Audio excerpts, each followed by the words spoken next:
2019. Hey, here we go. And tell me, Tom, when you think about now, well, let me tell you the backstory here. I was looking, interviewing somebody who I know started in their company a while ago, and it got me thinking about the company I first started with just out of college. Hmm. Didn't really know what I was doing, but Yeah. very thankful to the guy who hired me. And I was a client account manager kind of person for a while, and then the sales guy for a while. And that was back in 2006. And it's interesting to look at Yep. 2006 to 2019, what's the difference? And at the time, one of our main things that I was selling as a sales guy was a landing page campaign where Oh, we really? yeah, Okay. we Yeah. would go manage the ads for you, mostly Google ads, though also Yahoo, and this new fancy thing called Bing eventually. We would go manage your ads for you, and we would build the landing page for you. We would do split testing, and we would do all the design and all that, 3 months long, Man, $25,000. that was some advanced stuff back then. $25,000. And people made a Wow. lot of money Yep. handing a $25,000 bill. Yep. And I remember working with these other people who were really advanced. I got to work with some really smart people. And it was really exciting to get to be at the cutting edge. We're going to do split testing for you to understand what really converts the best. And now all the tools we used, basically, for that $25,000 package, you need a landing page builder of some kind. I like Thrive, that costs $100 a year or something. Yep. You need to go maybe have an ad manager tool. Well, those don't cost anything. Right. You add espresso to have 100 different variations. And you have split testing tools like Plus this that just lets you go and send people different places. Or if you want to get really fancy, the really fancy tools cost maybe $100 a month. Right. And so the interesting thing is what we have now really easily available that we didn't have then easily available is the expertise. Because then if you're buying a landing page campaign, you were having marketing veterans designing it, and they were doing, and you had experts doing the design. Yes, with fancier, by our current standards, clunkier tools, but people with deep experience, like my boss then, thinking about your project, or the people he trained thinking about your project. Whereas now, literally anybody can, for the less than the cost of a plane ticket, go deploy one of these things. Right. Right. It's just interesting. Now, you've been at your game for a while. When would you say your first marketing job was? Oh, man. Now you got to realize I've been in sales and marketing for 3 decades. Uh-huh. So what year are we talking about where you first have your job where you'd say, this is my first sales, my first marketing job? Oh, probably somewhere in the late 80s. Yeah? Yep. Can't even name the year. Yep. Nope. So I'm curious. 80, 88, 86, somewhere in there, long Here's what time ago. I'm going with the line of questioning. It's interesting because when I Yep. look back to '06, what I Yep. notice is the basic strategy is identical, even as all the tools have changed, become vastly more affordable. And now the average person has really powerful tools, but Yeah. Yeah. strategy level hasn't Agree with that. particularly changed. Yeah? Agree with that. So one of the advantages of being the old guy in this industry is that um, I'm able to look back at the lack of digital marketing tools versus um, the marketing tools we use today. Hmm. But one of the things that has not changed, because a lot of what we apply, I learned from some people who used to do marketing at C-level at Procter and Gamble. And for them, a lot of this has not changed in over 70 years. Hmm.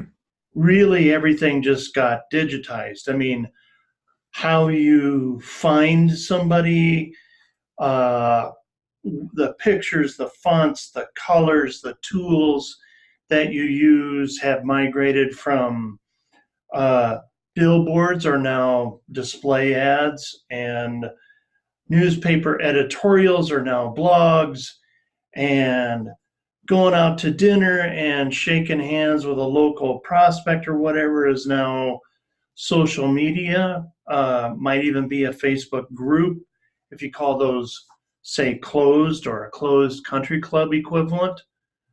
So a lot of things really from a marketing strategy point haven't changed. The tactics have. So I look at it as I used to do physical cold calling. So, for example, I would drive down to Chicago, spend several days there, and literally go pull open the physical door of the business and walk in and ask to speak to the owner, which either got you that or got you thrown out. One of the two. No real difference. No real difference today. It's just you get ghosted today, right? When you think about the training you got back then to implement those tactics compared to the training we expect people to need now, right? When I say, yeah, go use this tool over here, go use Thrive Themes, Thrive Architect, it's going to be great for you. Yeah. What do I say? I say there's also some cool help videos, or here's a tutorial I made on YouTube. It's 5 minutes long. Enjoy. Or there's a really good blog post over there, which is quite different from when I was an internet marketing salesman or an account manager, and I got schooled in all the details because I was working on people where this developer, all they did was develop stuff, or this person, all they did was manage pay-per-click ads every day, all day for years. Right. So it seemed, do you think we've lost something by not having the same kind of context around our training? No, I don't. Because prior to digital marketing, and really when you compare a lot of our terminology and our tools, a lot of these landing page builders, we always talk about the CTA not being below the fold. Well, that's a print media term. So that used to be a layout specialist in, say, a newspaper or a yellow page ad, or even a billboard. Top right corner, top left, how does the eye track? That still all applies today to landing pages and emails. So no, I don't. I think the training has probably become a little more technical, no question. Some of those tools are out there because some of us don't know how to code the page ourselves in WordPress, say, for example. So we want a tool that we pay a annual subscription for. Say Thrive Themes is what, $100 a year, something like that. It's not much if you're actually in business. Yeah, the power you get, it's incredible. Yeah. So that becomes this drag and drop builder versus when you used to lay out a full page spread in a newspaper. The graphic designer there would have somebody else make them the graphics. They'd literally cut with a pair of scissors, paste with glue on a piece of paper. So all of this terminology and the way we do things hasn't changed, but you're right that the tactical difference, that type of education, no question. But back then, the print guy, the guy that had to take that layout and put it onto a plate, would constantly yell and say, "Hey, you can't leave these sloppy corners with your cutouts." So feels like a different world. No question is. Let's hear from some of the folks on the webinar. I'd love you to chat in. Tell us where you're calling in from.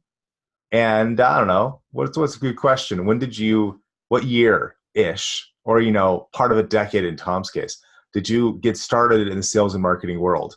Go ahead and toss that in the chat box.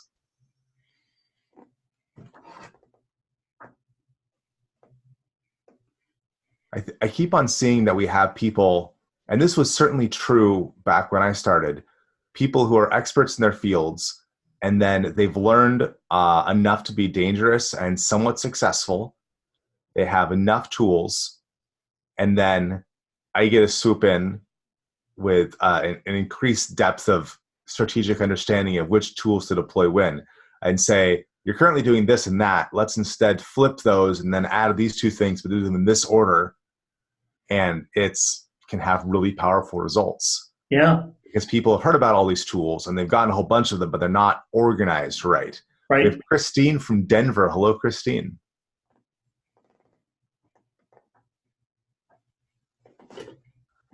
So we had some stories lined up for strategy and tactics and what not to do. We did. And I'm going to kick it off with one of my most embarrassing stories. Are you ready for this, attendees and Tom? All right. So SuccessCon is currently the biggest Infusionsoft convention that there is. And this was 2 years ago. Yeah, it was the first SuccessCon, I think. And there was, I was an affiliate, of course. And I thought, I'm going to go send a note to people and say, hey, if you're going to SuccessCon, because a lot of my list are Infusionsoft users, I want to go have coffee with you. Because I actually do want to go connect with people I communicate with through email in real life. And so I sent this out and didn't really get much response because I hadn't really been nurturing my list appropriately and really adding value on a regular basis. And even had one guy say, why are you emailing this address? I haven't used this address for years.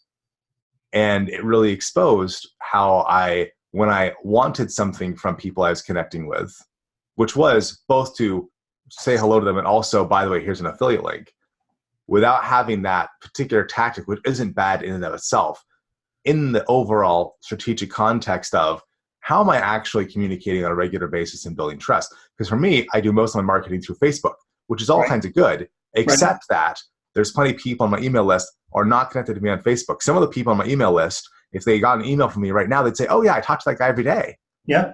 They'd see me all the time at Facebook, but some of them really don't. And those people I was really letting down. And it became evident after I sent the email to the results and thought, oof, that is not impressive. If my client did that, I'd say, what are you doing? Yeah. And it's just a fairly recent embarrassing example of doing it wrong. Embarrassing examples, eh? I remember our first website. I built it. This must have been 11 years ago. We weren't incorporated yet, but we had picked our name as Viral Solutions. And for some reason, I thought this top header of a blob of oozing brown gunk would Wow. be smart and representative with, when you came into the page, music played in the background. I mean, No. oh yeah. You did the 90s, but you did it in the 2000s. That was, it was a trend at the time. It was built in HTML and that was it, man. That was some of the earlier templates. That was what was cool. Yeah. MySpace it up. Yeah. I think, I've been, for example, an Infusionsoft certified partner with my business partner. I think 9 years now. I can remember the tactics of Infusionsoft before Campaign Builder. Everything was real linear in the way that you conversed with people. And it was through these uses of tools that my business partner and I discovered this entire tactics versus strategy type thing. And it's kind of a play on terms. Do you mind if I share a little bit of that? Go for it. I want to hear. All right. So we should see my screen up here, right? I can see it. All right. So Sun Tzu, this is The Art of War. And we took this quote and we applied it to marketing. And the way this works has to do with this chart, that the strategic side of marketing are the items on the left. And the tactical side of marketing are the things to the right. So let's go back to the quote. So this is saying that strategy without tactics is a very slow route to victory. So it has a lot to do with branding and messaging, which can take years to help grow your business. Mm-hmm. The tactical side history of SEO, PPC advertising, what we're talking about good call to actions and customer UX on a website, can be some really fast changes for a customer. But we're saying without the strategy, it's just a lot of noise before eventual defeat. Why is that? It's because we believe that a lot of people, they tend to attend seminars and webinars and conferences and join Facebook groups, and those things are very tactical oriented. Or they read books, for example. There you go. There you go. There's another one. If the folks on here don't know, this is the book that Tom and I wrote. You can get it at redbearduniversity.com/book, and it is full of excellent tactics with a tool called Plus This, which if you have following a strategy, it's fantastic. Without a strategy, I've seen countless people use some pieces of this software platform. That's right. And it doesn't get them significant results. It might get them a little results. Yep. They're disappointed. There's a common theme that runs from client to client to client. And that is that by the time we start working with them, they've tried several things on the right-hand side of this screen, spent tens of thousands of dollars on with little success.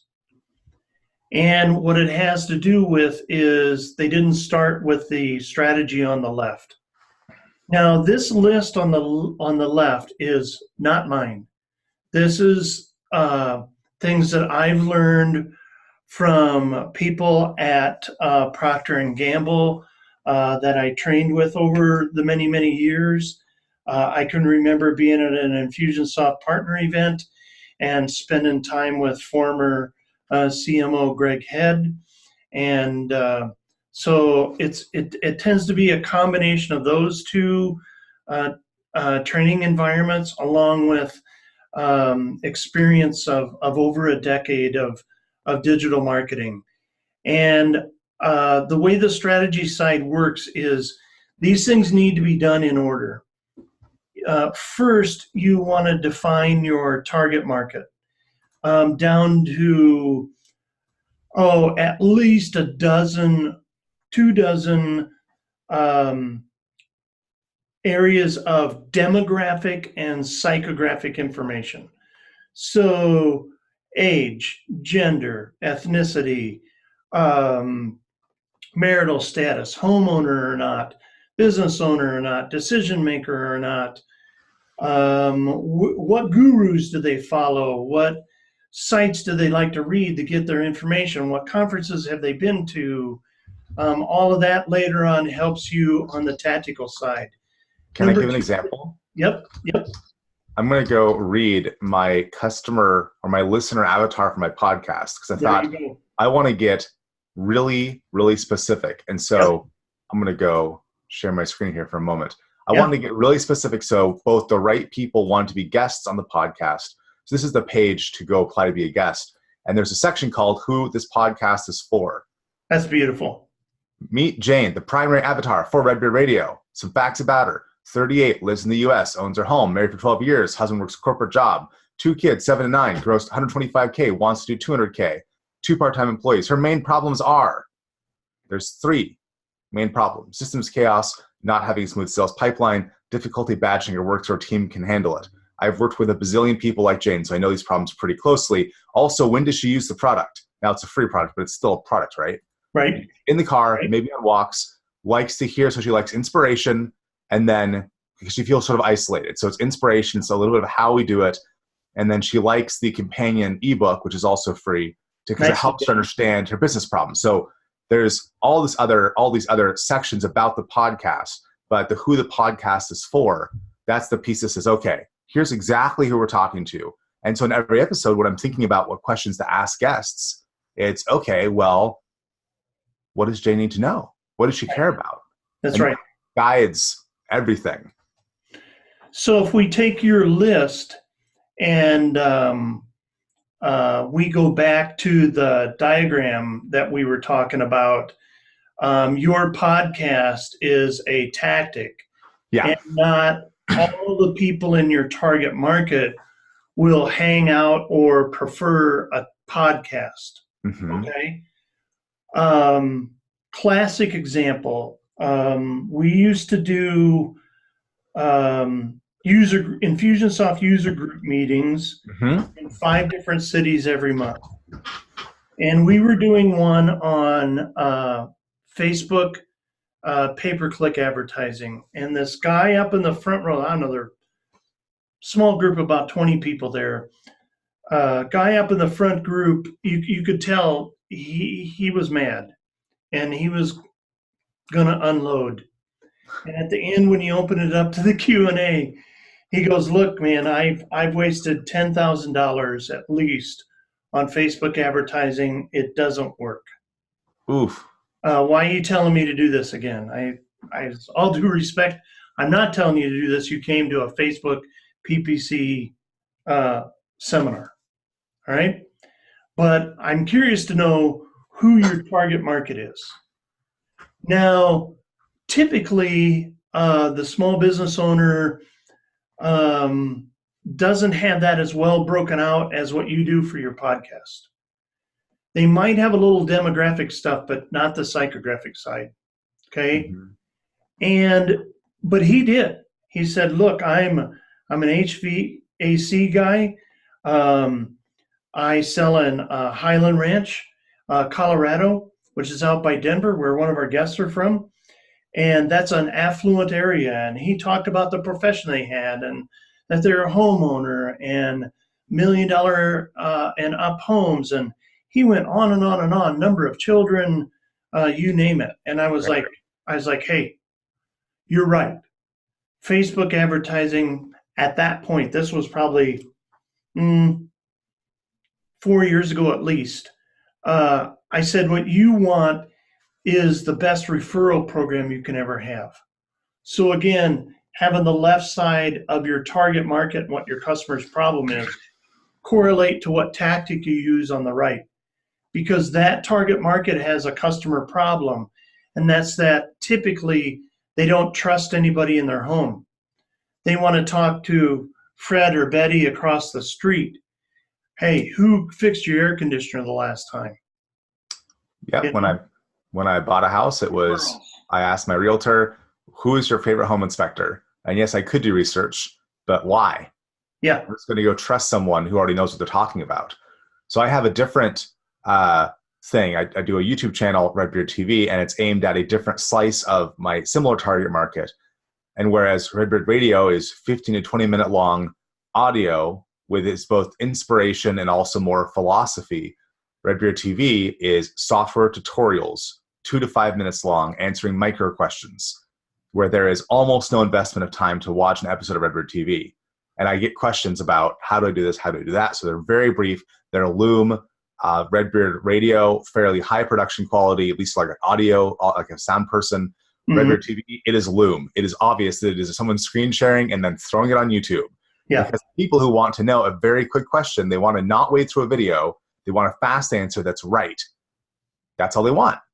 Yeah. So we have two different, and Jane, the Redbeard Radio person, might want to listen to Redbeard TV, but maybe not. And I don't care. Right. Because the point is I want to capture both the people with a quick question, so that someone asks on Facebook, "How do I do this?" They can just say, "Here you go." And just like the blog posts as well, I've had people show my blog posts. And say, 360-degree multi-channel marketing, and each of those channels are going to appeal to a slightly different audience. And I'm not trying to make them. Probably experiencing some crossover. Yeah, but I don't care too much, right? That there's how I got to, you'll love this, how I got to the 20-minute episode length is that I started recording some episodes, and they were amazing, all hour-long interviews. They're beautiful. And then I asked my target audience, some of whom are certified partners with Keep. I said, "How long do you like your podcast episodes?" And I gave them some options.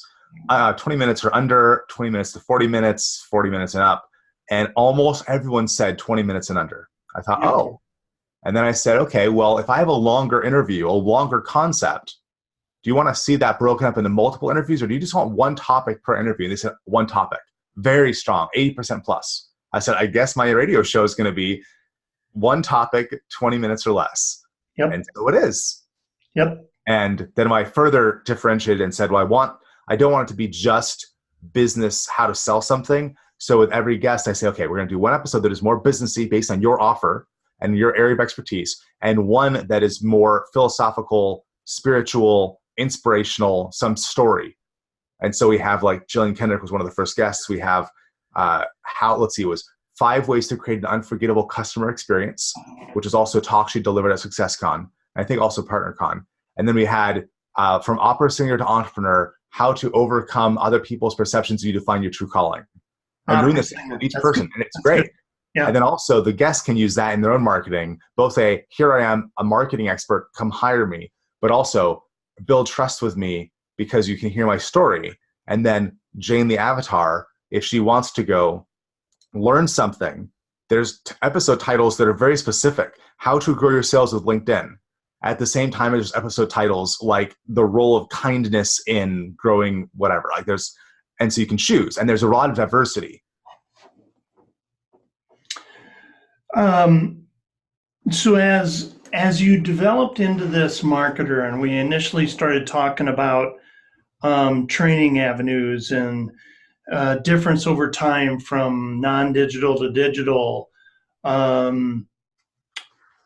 we've also noticed some of the non-digital platforms coming back and being quite vibrant. Let me go. I'm pretty sure it's the time to go say. Bulk mail books. There you go. This book costs almost nothing to print. Did you know? That's right.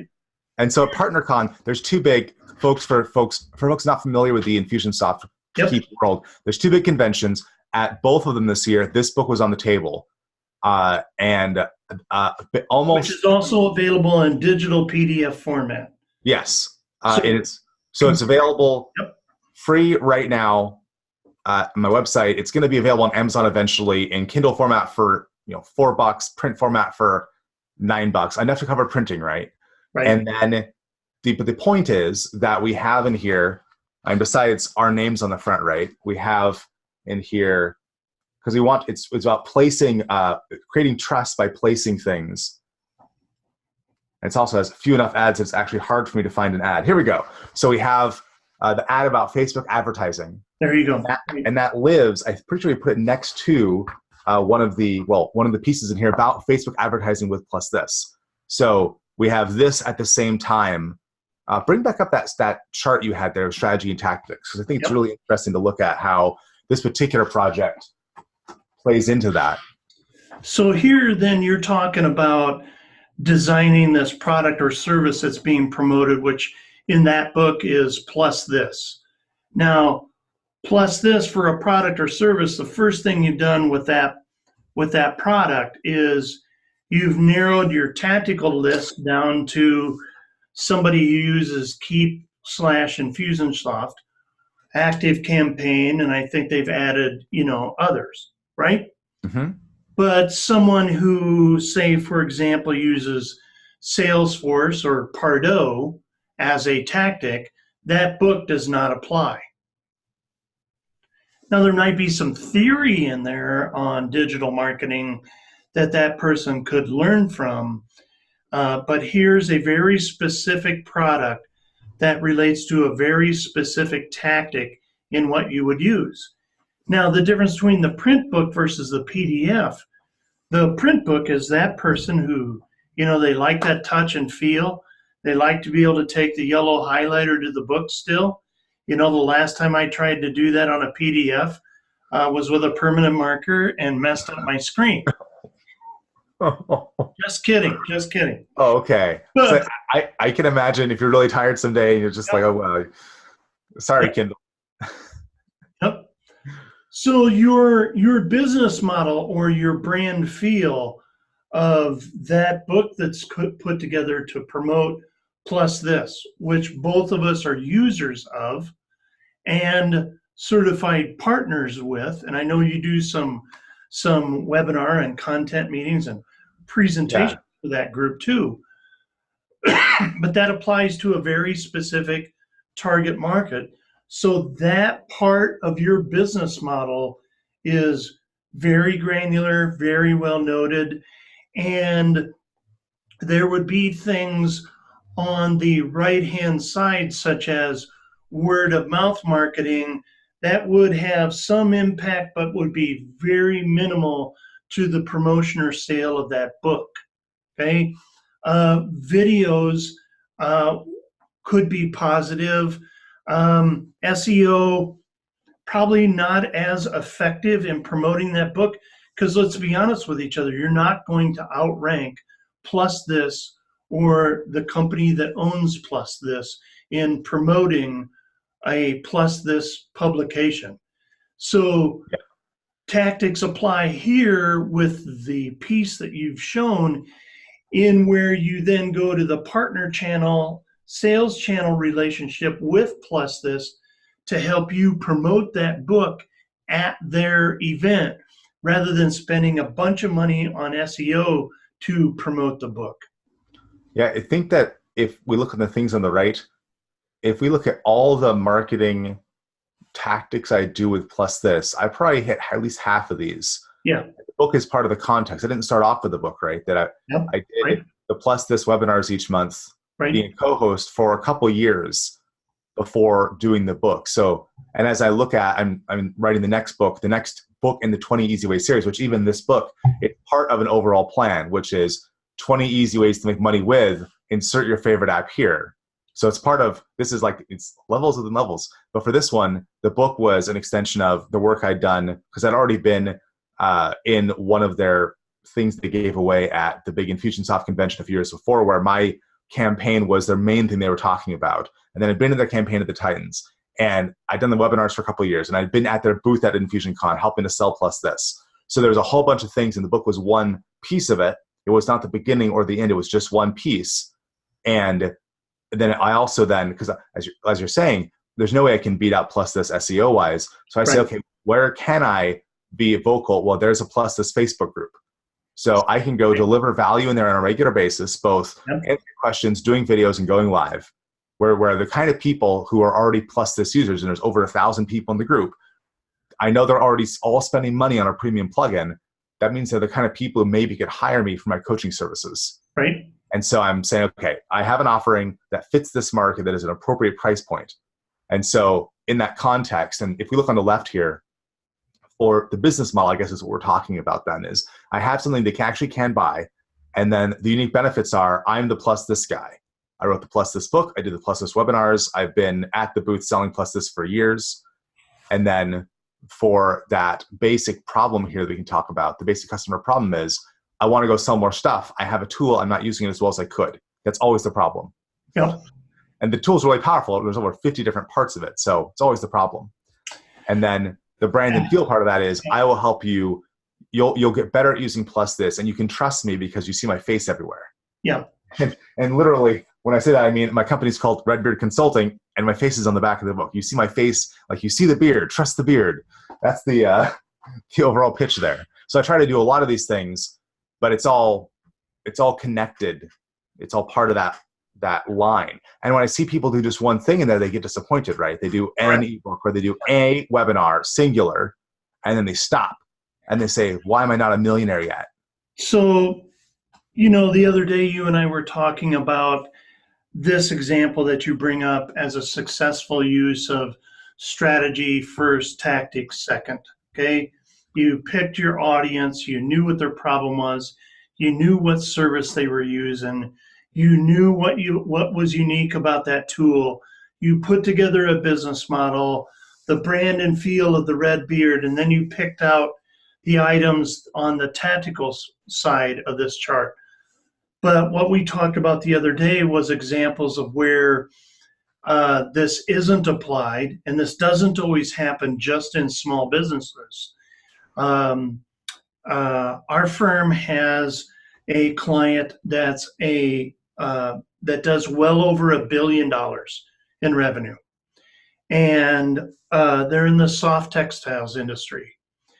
And one of the key things we noticed about their marketing and why they hired us was they were backwards on the left, and they are still to this day.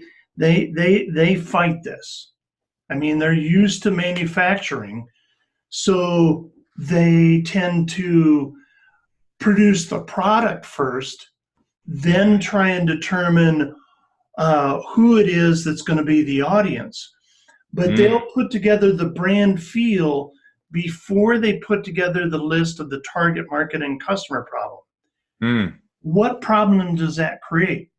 Well, when you go to try and build, say, a website or a brochure, and you haven't defined your target market first, but you've got a product, okay? You're not sure who to put in that picture. In other words, are they male, female? Are they Gen X? Are they baby boomer? Are they millennial, with kids, without? What income levels? Because you've got to get an idea of the background. If it looks too affluent of a house, and we're talking about an entry-level type product, you need to know if your target market, where they fit for income level in the grand scheme of things. You know, it's not always the poor people that are buying the cheap stuff, but it might. And those are discussions you have to have when you talk about the target market and the customer problem as it relates to your product, as it relates to your brand feel, before you start making those videos, before you start having pictures taken to put on your website. That big top hero shot, that person needs to be able to see themselves. So that target market person needs to be able to see themselves in that pictorial. Now, one of the beautiful things of digital marketing and the next advent that we see of websites coming up is the whole use of AI and how a website is going to be able to morph and change its visuals and pictures based upon the known audience person that's viewing it. So grandma sees grandma in the hero shot. Mom with 2 kids, that's what they see in the top hero shot. And that's going to be a beautiful day for marketing, and all the more reason for strategy tactics. Do you mind if I show you the next slide of how you would actually apply this? Before we hop on there, Hafiz has a question. He says, okay, awesome. Do we still need the traditional advertising method to convince and build trust? Hafiz, I would say that it probably depends on the people you're marketing to. Yes. And what does traditional advertising mean? Like in my case, I don't spend money on Facebook ads. Okay. I spend time on doing Facebook Lives inside 3 or 4 Facebook groups where my customers are. And for someone else, it might be totally appropriate if they're playing in bigger groups or they want to support their other stuff with ads. And we're both spending money. We're both spending time, right? Money, same thing, in how we're advertising. I just know that I want to build deeper relationships with a very small pool of people who have the ability to afford me. And that's a different system because I'm on my own. Tom, how many employees? You have over 10 employees. So you have a much bigger ability to cast a wider net. As soon as you get somebody talking to you about Facebook advertising, and 2 seconds later, they're talking about a $10,000 a month, save me, do everything. Well, I don't do that, right? So in my case, it's my traditional advertising thing is I want to go build those relationships by having people see my face all the time. I love the phrase, I see you everywhere. When I hear that from a prospect, I think, yes, I'm doing it right. Because that person, who I maybe already know, they see me in this group and that group and Facebook in general. And they go, wow, yeah, I see you everywhere. And they see an invite to another webinar. Like, wow, I see this guy everywhere. And that's a different vibe than Tom, where your goal is a lot of people hear about us once. And then they come into our circle and then they say, you guys do all this stuff. Whoa. Hafiz, does that answer your question? So great question. More thoughts? Let's show where that piece of your answer to that question fits in to what we call marketing position. Now this chart again has our logo on it, but we didn't invent it. This is at least, again, 70 years old. So we're talking about segmenting our audience into meaningful groups of customers. Then we're talking about picking which one of those that we're going to target to serve. Because quite frankly, some businesses, even the billion-dollar behemoth, they can't afford to target every segmented audience. All right? Especially when, to our viewers' point, When is advertising target marketing for sales versus when is target paid advertising brand building? Well, sometimes it has to do with the product you're offering. If the product you're offering tends to be commoditized, such as vitamins, supplements, tons of competition out there. Maybe you're selling vitamin B12. It's basically a commodity anymore. Maybe you're selling a memory foam mattress.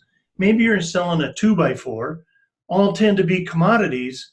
That's going to determine your distribution and promotion model of how you position yourself. Those commodity items, you probably wouldn't spend a lot of time on branding. However, what we found of our clients, if you don't spend the money on branding, you're going to end up spending an enormous amount of money on generic terminology on, say, search advertising. Example, if I'm making a memory foam mattress, I've identified that Casper is my competition. If I say I'm going to go out to the Google search network and I'm going to bid on the term memory foam mattress, I'm going to pay 4 to 5 times per click what I will pay if I am bidding on the term of a Casper memory foam mattress. So Casper has spent millions and millions of dollars building that brand to our viewers' point. That's also served them by giving them a great position with their product, but it's lowered their distribution cost and promotion cost on this chart. They've reverse engineered who do I target that's interested in that price point, that product. Same with the vitamins, same with everything else. To your point with plus this, that's something that's very specific. It's not a commodity. It's targeted towards a very specific user. So now you've got product and price coming into play. Distribution, not necessarily, because you don't have to worry about the retail wholesale side, but how you promote this thing through the channels does matter. So again, when we go back to the chart that we were looking at before, determining who your target market is, what's unique about you, and how your product or service plays into the large scheme of things greatly determines the amount of money or funding you're going to need in the avenues to the right. Head on back to the chart you were at before here. Yep. An interesting aspect of the plus this market is that there's a couple dozen plus this partners, certified plus this partners, including you, Tom, and your firm. Mm-hmm. And so when I look at product, price, distribution, and promotion, I think, okay, where can I actually compete and not really have competition much? Because anytime you're competing with people, it's really expensive, right? Right. So in terms of product, well, what are all those plus this partners offering? I can look at that and I can say, okay, well, ForceSpot Marketing, one of the other sponsors of the book, they do done for you plus this campaigns. Okay, well, if they're offering that, I don't want to offer that because then I'm competing with ForceSpot. Sure. Viral Solutions offers will not only run your plus this Facebook stuff, will also go design all your Facebook ads, test them, deploy them, report on them. Okay, I don't offer that. And there's all these other things other people do. And so I say, okay, what can I offer that is offer not very much? And that's part of how I decided I'm going to offer this particular coaching package that is very affordable because if someone comes to you, Tom, and says, hey, I want you to give me great coaching on how to grow my business across all ways, yeah, you could do that. And there'd be a particular price point with the size of team you have that could be supporting them in that. So I designed a package that was much lower price point than that. So I can say, and the pitch is, there's an unlimited number of very smart people who for $5,000 a month will talk with you and give you advice on what to do. And if that's out of your price range, I offer this down here. Absolutely. And it's very much oriented in this. So I don't actually offer plus this implementation. other than as part of a full scale, I'll do everything package.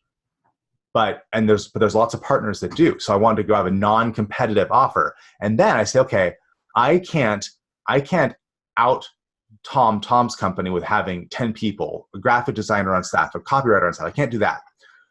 And I also can't outdo anybody who has a system where they have their VAs building out plus this, where they're going to do it for really cheap. I can't do that either. What can I do that other people have a hard time doing? Well, okay, I can outdo people on the promotion side of things. If I consistently do the plus this webinars like I have been for 2 or 3 years now, and I'm also in the group relatively frequently, and I'm at the conventions at the plus this booth at least some of the time, and I write a book about them with my name on the cover, at this point, someone could outdo me in all those areas if they really tried, but why would they? If I'm the one guy who's most, and I'm the partner who's most visibly identified with plus this, and here's the other thing that that's not on your list here, but something about technical ability, that I'm also not the smartest. I have not deployed plus this the most of any of the over 24 partners in the world. I'm a high level user, but I'm also not sure that I would be the smartest overall. I'm like in the top, but I'm not better than. So I have to plan for that and say, okay, if I'm not smarter than, my team isn't bigger, I can't afford to do work cheaper, what can I actually do if I want to serve this market? And I can have a package that is designed for them. And then I can also say, if I can't beat on product price, and I don't want to spend the ad money to beat on distribution, promotion is what's there. So I'm going to go promote plus this and support plus this users more visibly and regularly than any other plus this partner. And I'm going to do it over the course of a longer time frame than any other partner. And that's my general approach. And I could be unseated as the most visible plus this partner if someone really wanted to, but they probably hopefully won't. And if they tried to, I'd say, okay, I'm going to fight harder because I want to keep that position. Right. So in your example, to this chart, you've taken all the different segments of potential groups of customers, and you've based those on budgetary items, users, experience level of a given piece of software. So those are your meaningful groups. You've chosen to target people differently than we do. You're targeting people in a coaching that want to do it themselves rather than done for you and they run their business. So therefore your product is coaching and priced at an affordable level. So your target here might be a solopreneur or a onesie twosie mom pop because they can't afford thousands and thousands of dollars to have somebody build the entire suite of tactical marketing for them or design it based upon all the targeting and research that goes into place. So you've positioned yourself as the go-to knowledge guy that, yeah, I can tell you what have been all the pitfalls. Beautifully done. And I also try to make sure I get paid for every time I get on the phone, because if someone has an appetite for more than I offer, then I refer them often to you because I say, hey, here's this other guy who has a team. If you want more than what I'm offering here, this other guy has a team along with D plus experience. By the way, his name's on this book.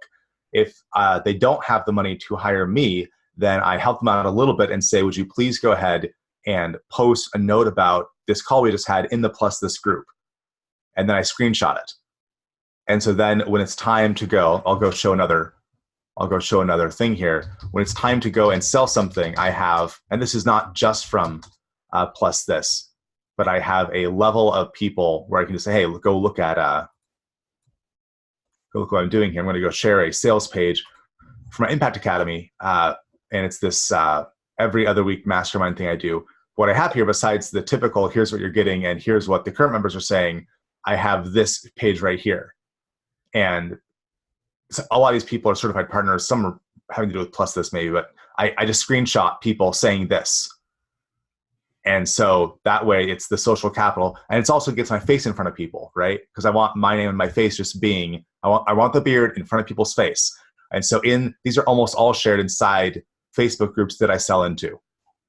And so with plus this, I have the same kind of thing where you can say, hey, here's Here's what you want. So that social proof. So I get paid whether they hire me or they don't hire me, and just have an opportunity to get paid no matter what they're doing. And that's my goal is, if you're putting to work to talk to somebody and deliver them value, you should have a system where you get paid somehow. Right. Well done. So great topic today on, we're just about coming up to a full hour. Had some great questions. I want to thank everybody for joining, and thanks for the conversation, Mr. Redbeard. And I love your brand, and it's, and well, one more thought on that. beautiful. That we have, you had in there your brand feel, or brand and feel aspect of your chart there. That's right. Really interesting, no matter whether you're on your own or you have a larger agency, to figure out what is that feel. And if I were to describe the Viral Solutions feel, it's something like, we've been there and done that, and we can do it for you too, so you don't have to. That's my general vibe. The vibe we want to give is we're after the customer, where we're going to be your chief marketing officer. You probably have somewhere between half a dozen and 30, 40 employees, and you can't afford a full-blown chief marketing officer and all the supporting people that takes, the copywriter, the graphic designer, the website builder, the marketing automation person, the pay-per-click SEO person, all of that. So that's the feel that our firm is trying to convey to people, is that we're going to be your personal chief marketing officer. And you can trust us because we've been there, done that, and that's also depth of experience. I think I've made every mistake there is. Yeah, when I worked at that agency earlier, my boss was at the time a very old 34, and here I was, a 22 straight out of college guy, but it was, there's an old guy in his 30s organizing things, managing it, while he had a lot of people in their 20s doing the work. Yeah. My brand feel, it's about, there's both, I have technical expertise, but then also sort of my brand is, it's more adventurous, where it's the behind the scenes brand statement is, I do the kinds of adventures that you wish you had time and energy and inclination to do. And so I climb mountains, I go just on adventures, and I used to put pictures of raising chickens in my garden up there. And I'm doing like 10% more adventurous than you are, where you wish you were to be. And that's sort of behind that. And by the way, I'm also technically fluent in these various things. And I have a question here from Hafiz. How about hiring the influencer? Hafiz, tell us more what you're asking about. I'm guessing you're asking about hiring people who are influencing a particular group, like the Pluses group, for example. Do I have that right? Also, influencers have to do with certain brands take a celebrity person and hire that person as an influencer of purchasing of a product or service. That is a marketing tactic. So as they've noted in the comments, they're talking about a celebrity. There are companies and groups out there that will match a given celebrity influencer to a brand, try to pitch that, sell you that. There are companies out there who will sell you a list of known influencers against a given industry, so you can develop the pay-per-click, the pictures, the videos, the testimonials from that celebrity. Where does that fit into the topic of the webinar, that strategy trumps tactics?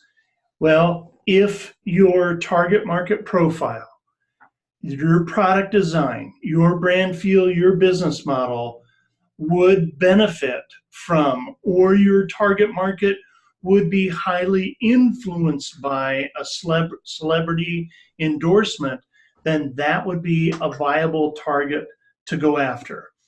Now, you also have to weigh the expenditure of that. You're talking, 50 grand and up for some of those services. I've priced them for clients. There are some products and where you're at with your sales that just isn't viable. So again, that audience and your business model, how it relates to whether you decide to tactically include a celebrity influence or not, that's a factor. We still would take the strategic approach of defining all of that because that's what makes that decision easier.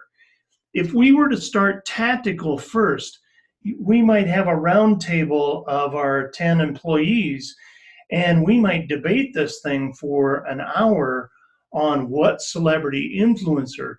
But instead, you can take that decision down to a matter of a few minutes by sticking to your target market and what your product and goals are and determining whether that expenditure is going to influence your target audience or not.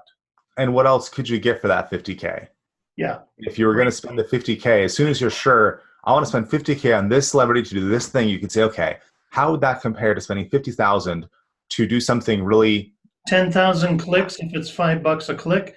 Or what about right? That's where you or take what about tactics and compare them. What about starting a program, developing a course to offer to schools for free that had your name on it in some fashion, or hiring a bunch more VAs to do something? So again, what's that may or may not appeal to this viewer's audience.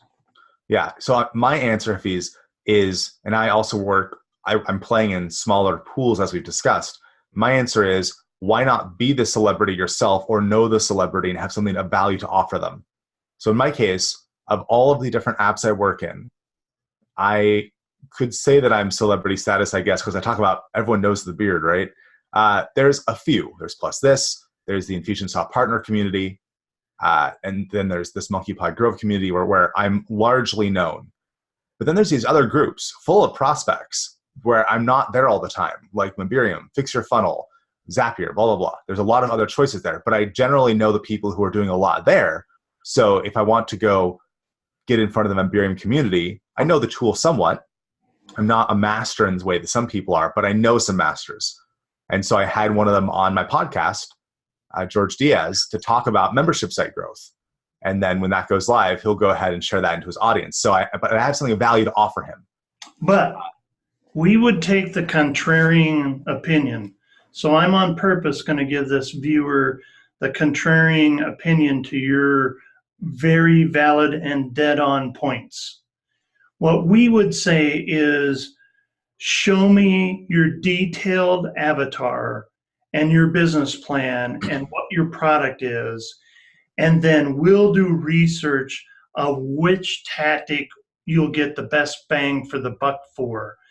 Because this viewer may or may not be as comfortable as you are on video or being the front face of their brand.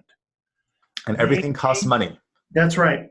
Whether it's your attention, whether it's learning how to get good at video, whether it's how to do webinars well, Facebook Lives well. Just because something is free doesn't mean it's free. It could be way cheaper. Every form of engagement has a cost to it of either time, money, or lost opportunity.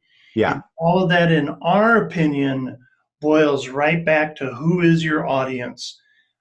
Don't force the tactic onto the person just because you've seen that work well somewhere else. If he says, understood, nice input. And we went a minute over just for you. Lovely seeing you all. We'll see you, I think, next month. Yes, we're going to do this in September sometime. Absolutely. Let's keep going. Take care. Thanks.